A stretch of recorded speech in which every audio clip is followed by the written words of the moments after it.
സ്ത്രീകളിൽ ഇന്ന് വളരെ കോമൺ ആയി കണ്ടുവരുന്ന ഒരു പ്രശ്നമാണ് PCOD അഥവാ PCOS എന്ന് പറയുന്നത്.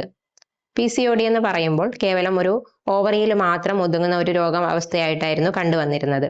എന്നാൽ പിന്നീടുള്ള പഠനങ്ങളും പിന്നീട് PCOD ഉള്ള ഒരു രോഗി കാണിക്കുന്ന ലക്ഷണങ്ങളും ഒക്കെ വെച്ച് ഇത് കേവലം ഒരു ഓവറിയിൽ മാത്രം ഒതുങ്ങുന്ന കാര്യമല്ല, നമ്മുടെ മെറ്റബോളിസത്തെയും ഹോർമോണിനെയും ഒക്കെ എഫക്റ്റ് ചെയ്തുകൊണ്ട് നമ്മുടെ ശരീരത്തിൽ ഉണ്ടാകുന്ന ഒരു അവസ്ഥയാണെന്ന് തിരിച്ചറിഞ്ഞു. ഇതാണ് നമ്മൾ PCOS അഥവാ പോളിസിസ്റ്റിക് ഓവേറിയൻ സിൻഡ്രോം എന്ന് പറയുന്നത്.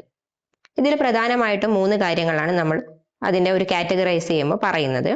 ആർത്തവത്തിൽ ഉണ്ടാവുന്ന ക്രമക്കേടുകൾ, ഹോർമോണൽ ഇംബാലൻസ്, കൂടാതെ അനോവുലേഷൻ.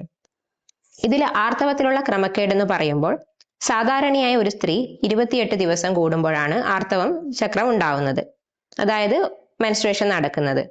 ഇത് ഒരു 35 ദിവസം അല്ലെ അതിനധികം ആയിട്ട് ഉണ്ടാവുന്നു, അല്ലെങ്കിൽ ഒരു മാസത്തിനിടക്ക് തന്നെ ഇടക്കിടക്കായിട്ട് ചെറിയ രീതിയിൽ രക്തസ്രാവം അല്ലെങ്കിൽ ഒരു സ്പോട്ടിങ് പോലെ കാണുന്നു, അല്ലെങ്കിൽ 2 മാസത്തിൽ ഒരിക്കൽ വരുന്ന പീരീഡ്സ് അല്ലെങ്കിൽ മാസത്തിൽ ഒരിക്കൽ വരുന്ന പീരീഡ്സ് 30 ദിവസം വരെ അല്ലെ വളരെ കാലം നീണ്ടു പോവുക, അമിത രക്തസ്രാവം ഉണ്ടാവുക, ഇതൊക്കെ ആർത്തവ ക്രമക്കേടിന്റെ ഭാഗമായിട്ടുണ്ടാവുന്നതാണ്.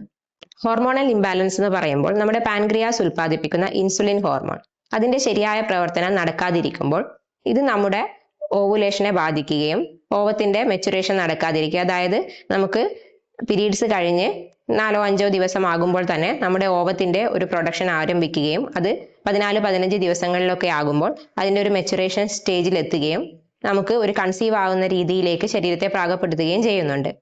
ഇത് ശരിയായി നടക്കാതെ വരുമ്പോൾ അത് പിന്നീടുള്ള ആർത്തവ ചക്രത്തെ തന്നെ നല്ല രീതിയിൽ ബാധിക്കുന്നു. അങ്ങനെ ആർത്തവം ഇല്ലാത്ത അവസ്ഥയിലേക്കോ അല്ലെങ്കിൽ ആർത്തവം നീണ്ടുപോകുന്ന അവസ്ഥയിലേക്കൊക്കെ കാരണമായി തീരുന്നുണ്ട്. ഇത്തരത്തിൽ ഈ ഒരു ഇൻസുലിൻ റെസിസ്റ്റൻസ് ശരീരത്തിൽ വരുന്നത് കൊണ്ട് തന്നെ അത് ഓവുലേഷനെ ബാധിക്കുന്നതോടൊപ്പം തന്നെ നമ്മുടെ ശരീരത്തിലെ ആൻഡ്രോജൻ ഹോർമോണിന്റെ അളവ് കൂട്ടുന്നതിനും ഈസ്ട്രജൻ പ്രൊജസ്ട്രോണിന്റെ അളവിനെ ശരിയായ രീതിയിലല്ലാതെ കൊണ്ടുപോകുന്നതിനും ഒക്കെ കാരണമാവുന്നു. ഇതിന്റെ ഫലമായിട്ട് പല ലക്ഷണങ്ങളും നമ്മുടെ ശരീരത്തിൽ കാണാൻ സാധിക്കും.